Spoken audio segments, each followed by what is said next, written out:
Hello, everyone, and welcome back to Game Easy, Roll Good. We've got another weekend bonus video. I don't know if it's fair to call them bonus videos anymore because I've done them every weekend. Hopefully, I can kind of keep this pace up.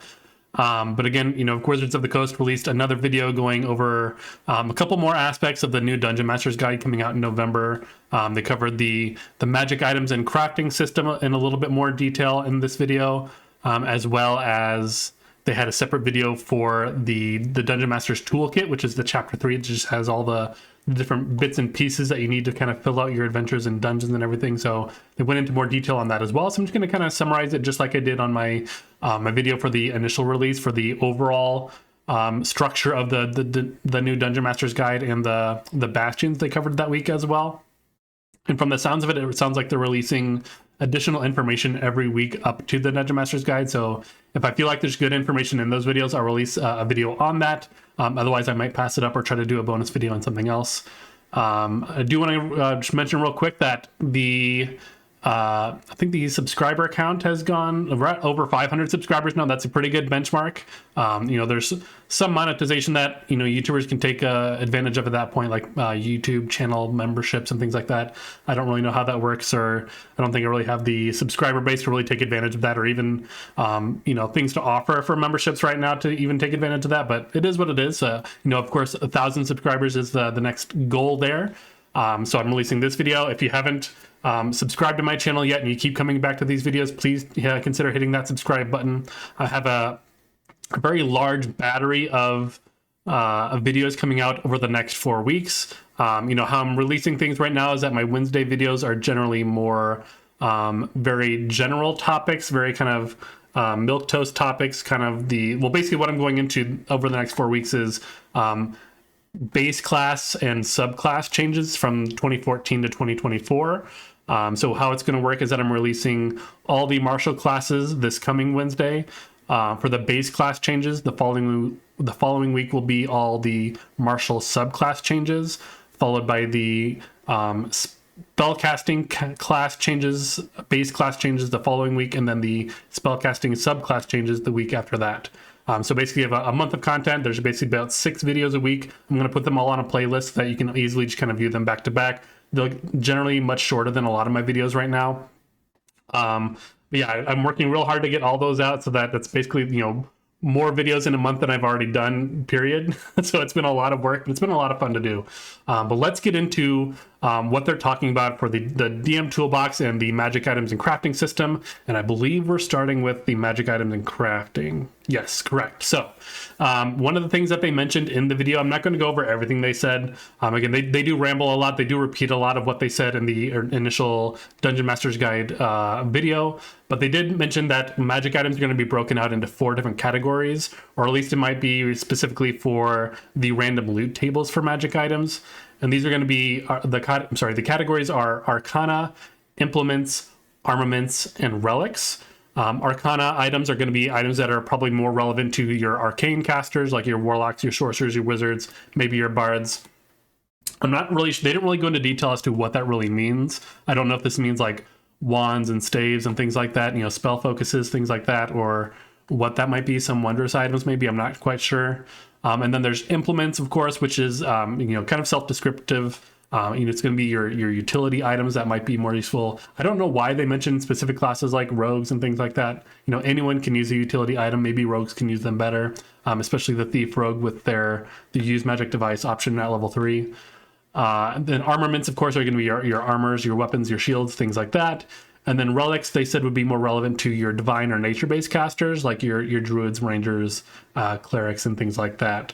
I'll be interested to see how those are actually grouped together, but they also did give us a small sneak peek into the 2025 Monster Manual, because again, it is the 2024 release of Dungeons & Dragons, but the Monster Manual is not coming out until early next year.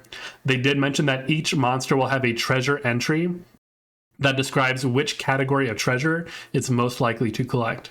They did say each monster. I don't know how deep they're getting into that, because it's like, okay, is a zombie going to collect a certain kind of magic item or any type of item in general? It's a zombie. It doesn't, desire anything necessarily. I don't think it needs to have a treasure entry, but I imagine the more, sentient creatures or creatures that are known for gathering things like hoarders and things like that would collect things might have a treasure entry. But still, I think it's a very cool addition to the monster manual that's coming up. Moving on, they went into a little more detail into the requirements for crafting magic items. They said that it works very similar to the crafting non-magical items that is in the 2024 Player's Handbook. So they said that the crafter must have proficiency in Arcana. They must have proficiency in the appropriate tool, such as wood carving tools for a wand. They must have a spell if the item can cast a spell. So let's say that you're making. They used the example of the wand of magic missiles. So if you're crafting the wand of magic missiles, not only do you have to have proficiency in Arcana, proficiency in wood carving tools, but also you must know somehow the magic missile spell. And then of course you need to be able to expend the gold and the time necessary to craft that item. They didn't really go into specific costs or how long anything would take, even on like average or anything. But of course we know from even former rules that there are it's usually pretty expensive and pretty time consuming to do so. I did think it's pretty interesting. Proficiency in Arcana makes sense to make a magic item, but I'm wondering how restrictive that is going to be to classes that don't naturally have access to the Arcana skill, such as fighters and other classes, barbarians like that. I mean, you can always get it from a background if you know that crafting is going to be in your campaign setting. I think there might also be the option to just, of course, have someone else do it for you because you're going to be off adventuring and you might not have the time to craft something, especially if you're in a very fast-paced campaign or adventure. Moving on, we're looking at the cost of crafting. So they did mention that the cost for crafting is an assumption of the required materials. So it's not like you're it's really just, again, it's how much do the materials cost that you're making that item. They didn't say if there's like a description in each magic item as to what it is made up of, or if there's any sort of guidance as far as that goes for specific magic items. You're not just making a generic one. And then rare items, of course, would either cost more gold to make or they would take more time to make. So for example, let's say that you had one of those magic items that has various rarities.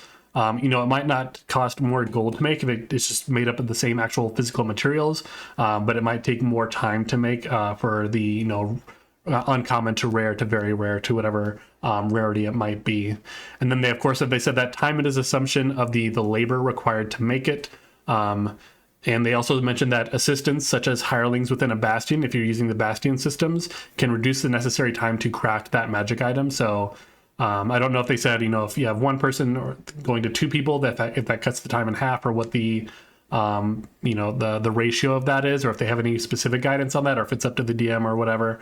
But they did say that you can have other people help you to do that, or even if you're using bastions, you can probably just have your hirelings do it for you because there are crafting options within the bastion itself.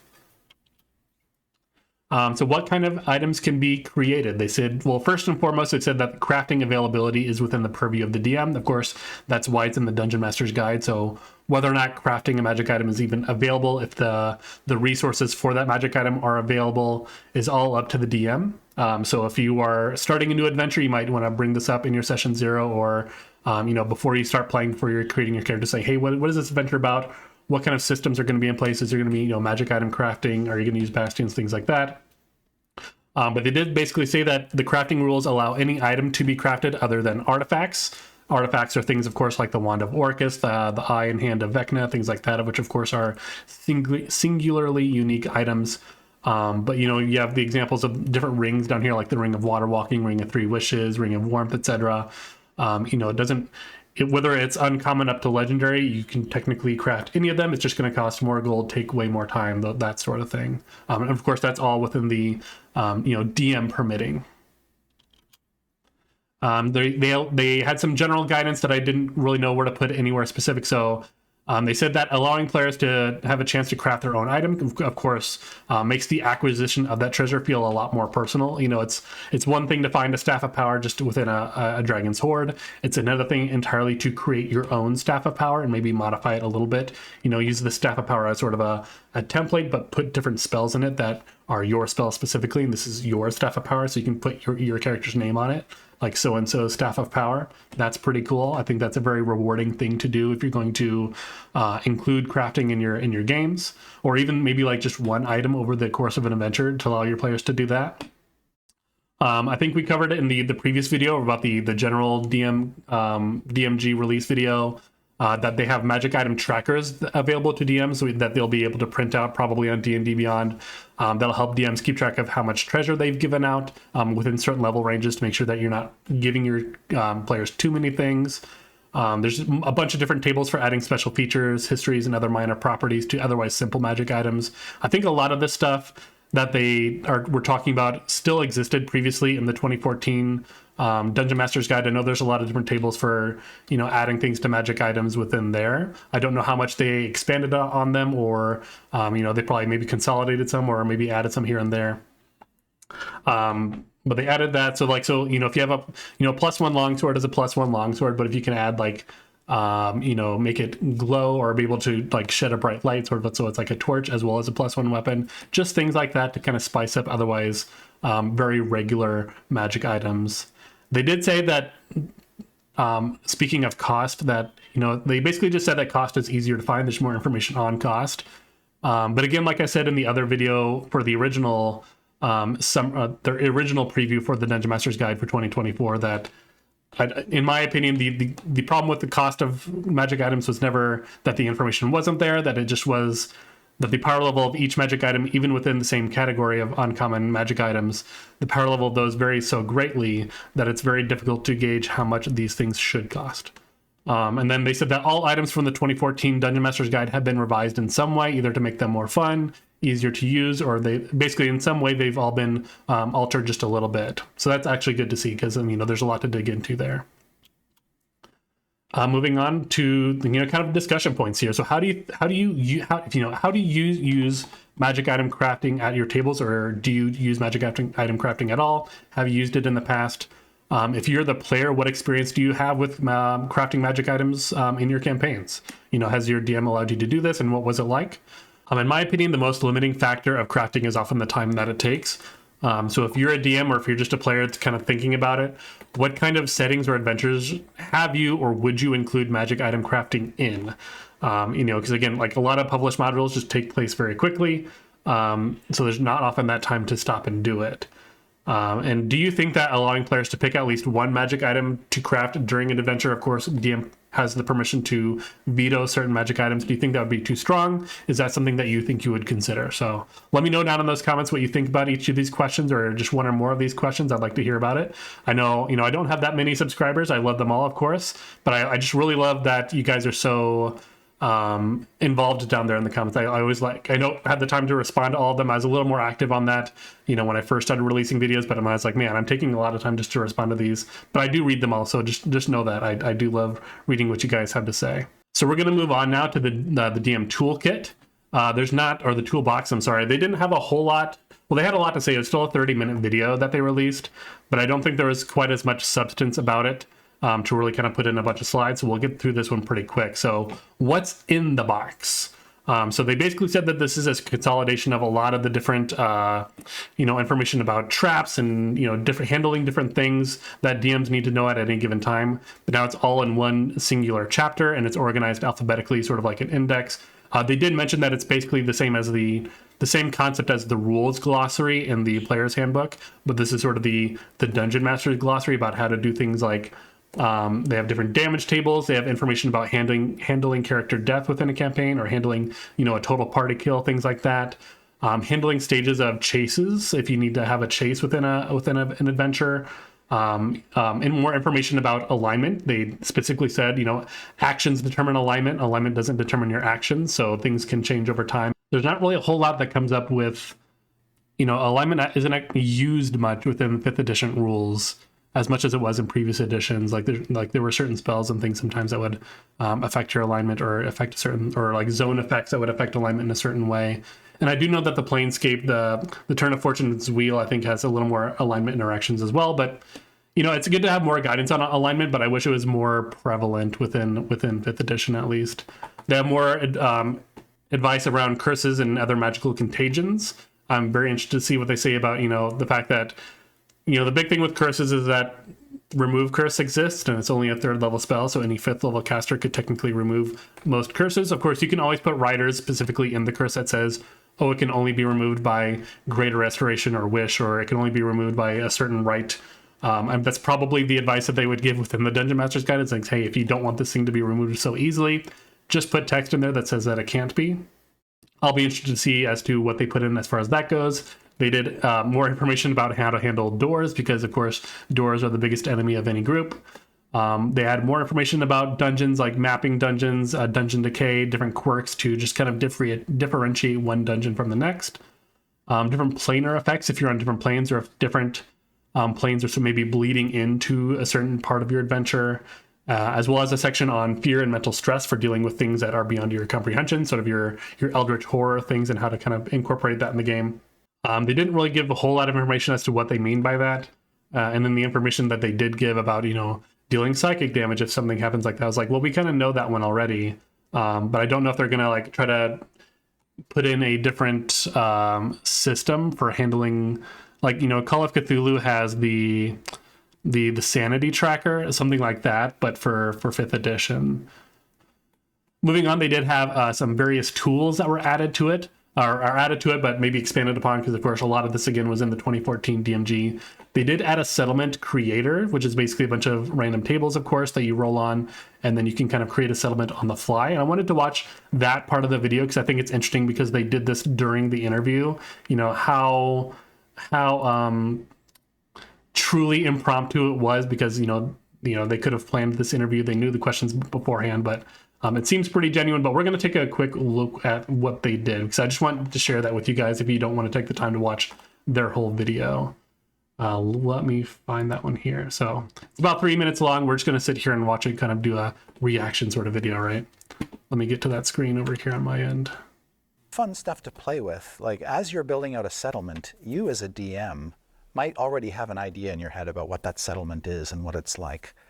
But if you want to go through the fun activity of just coming up with a random settlement, you can do so now. In fact, let's do so now. Okay. You want a dice roller? Oh yeah, we have a die. Thank you. We'll need a die. So the settlement section talks about, I'm a DM, do I need a map of the settlement, or can I get by without one? There's some advice on how to handle that. There's a tracking sheet here that you can use to keep track of important features of your settlement. But first you decide, how big is the settlement? Is it a village, is it a town, or is it a city? Let's say it's a town. Wanted to pause real quick, because I actually missed that part where he said, do I need a map of that settlement? And there's guidance in there for that. Because I know it's, this little map that they have here is it's very impressive. It's nice to kind of know what you're looking at, but if your adventures are just passing through, that you don't necessarily need to have a map of that settlement. You just need to know, okay, where are they going? What do they need to interact with? And everything else doesn't need to exist. So I thought that's actually a pretty good thing that they mentioned there. So let's go ahead and continue.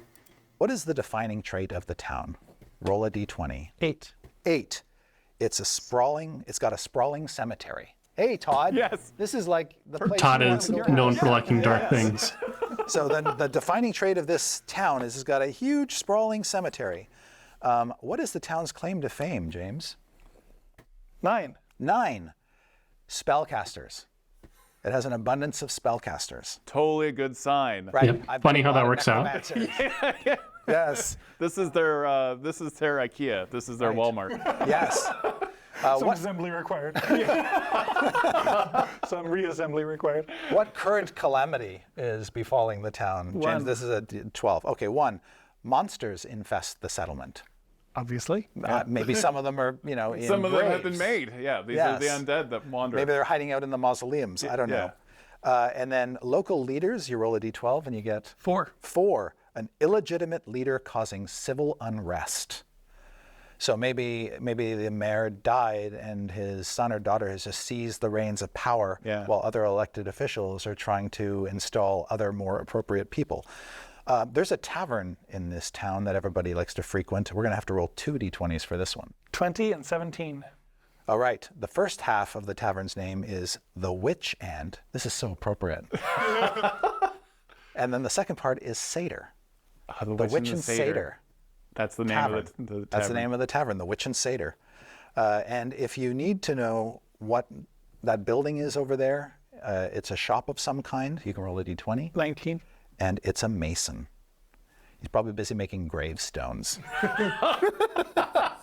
So there you go. Now all you need is a settlement name. But I thought that was just really cool because, you saw how they started with the one idea and then they kind of built off it and built off it. And things kind of fell into place with like, it has a sprawling grave or a sprawling cemetery, and then it's filled with a bunch of spellcasters. And those spellcasters, of course, there's probably going to be necromancers, right? Because otherwise, why is there a sprawling cemetery? And then they just kind of built on and off that. So I thought that was just a really cool demonstration of how that little section within the DM toolkit itself works. That kind of gave me some ideas as to maybe what they're trying to do with the 5th edition or the 2024 version of the Dungeon Master's Guide. We'll talk about that maybe on the next slide, I think. Again, in addition to the settlement creator, of course, there's things for NPC creation, including name tables, NPC personality tropes, and guidance for creating NPCs that will follow the party, specifically to usually fill in a missing role, such they said sort of your generic healer or sort of the dutiful assistant. This kind of seemed like they were trying to basically say how to create an NPC that isn't the sort of infamous DM PC that kind of overshadows the party, but how to create an NPC that will follow the party but allow the party to kind of take the spotlight. They have some guidance for using mobs. I don't recall if this is in the 2014 Dungeon Master's Guide. This is, syntactically different from swarms. Of course, swarms are something in the monster manual about representing a large amount of otherwise individually insignificant creatures, but as a swarm that they're dangerous and that's how they operate. But mobs specifically, they said it's guidance on how to handle initiative and other combat effects or encounter effects for large amounts of the same kind of creature. So let's say that you have a zombie horde, a mob of zombies that are attacking, and a wizard casts a fireball on them. Instead of rolling individually for each one, you can be like, okay, they have a plus to this save. The odds of them succeeding on that saving throw are about, let's say 40%. So we'll say 60% of them fail, and the 40% of them succeed. And you'll just kind of distribute the damage that way instead of rolling individually for each one and then taking up that kind of time. So there's guidance similar to that within the mobs section in the DM Toolbox. They also mentioned that there's some guidance for loyalty. So let's say that your party is traveling on a ship, or they can like commandeered a ship, or they just bought a ship and they have a crew now. So that crew has loyalty to that party, and there's mechanics or guidance in there for how to track that. When a mutiny might occur, things like that. So a lot of different information. I'm definitely excited. Again, this is one of the big sections in the new Dungeon Master's Guide that I'm really interested in digging into, because there's probably gonna be a lot of cool things just to talk. Like there's probably gonna be like individual entries that are gonna be worth a whole video talking about. So I'm very excited for that one. In my initial thoughts for the DM Toolbox, again, based on the video that we watched for the settlement tracker and a lot of the ways that they're talking about the Dungeon Master's Guide, especially with the chapter on the creating adventures and how that they said that they have 5 adventures published within that Dungeon Master's Guide that are maybe like half a page long or so. It really feels to me like they want the DM Toolbox, or that they want the Dungeon Master's Guide in 5th edition for 2024 to feel playable, sort of quote unquote, out of the box. I hesitate to call it like a board game, because I think that oversimplifies the work that goes into creating adventures for Dungeons and Dragons specifically, since it still is sort of a more rules heavy system. But this was the one thing that I thought about when, again, Critical Role was creating Daggerheart, and they had their whole playtest and they were going over the rules for that. All of the roles and mechanics were very simplified. And again, and the way that I felt to me is that, okay, is like they want this to be playable almost like a board game where you can kind of get all of the things out. You can whip up characters very quickly. And then the way things happen is very kind of fluid between the DM and the players. So that things can kind of happen just sort of on the fly. And it felt very much to me sort of like a board game version of a TTRPG.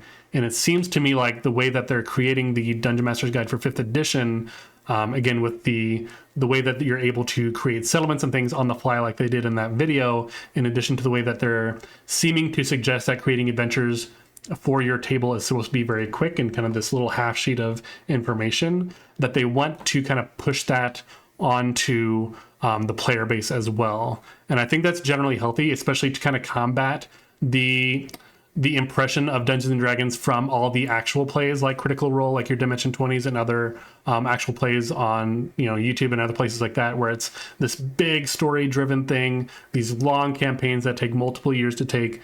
Sometimes you don't want to do that because it is a lot of work for the DM to do. Even if you're crowdsourcing your players for more information, sometimes you just want to whip up an adventure, do a quick one shot, do a quick 3 to 4 shot, whatever it is. And the tools that they're giving in this Dungeon Master's Guide seem to serve that purpose. And that's kind of what I mean by playable out of the box, or more similar to a board game where you can kind of pick it up, play it in one night, and get it done. So my questions to you guys: if you're a regular DM, how quickly can you whip up an adventure? How much prep do you do? Are you sort of the no prep DM? Or are you one of the DMs who like to have just pages and pages of notes for each adventure? What is that process like for you? I'm very interested as to what that looks like. If you are regularly a player, especially if you've never DM'd before at all, but maybe you've considered it, has anything that you've seen, if you've been watching the videos or if you've just been getting that information from me and other creators, have you seen anything about the new Dungeon Master's Guide that makes you feel like maybe you want to dip your toes into DMing, even if it's just for like a one shot? We have Halloween coming up. Maybe you do Halloween one shot, or a Christmas one shot after or not necessarily Christmas, but a holiday one shot after it releases in November. Maybe a Thanksgiving one shot, hunting turkeys or something like that. Again, let me know down in those comments. And while you're on the way down in those comments, please hit that like button. If you haven't subscribed to this channel, and you're watching this outro and you haven't clicked away already, please consider hitting that subscribe button. I really, really appreciate it. But otherwise, again, I have a bunch of new videos coming down over the next month on my Wednesday releases, covering all the class and subclass changes. Again, they're going to be released in playlists, so you can just kind of click into the playlist and let them autoplay all the way through. Again, I appreciate your guys' time, and I'll see you next time.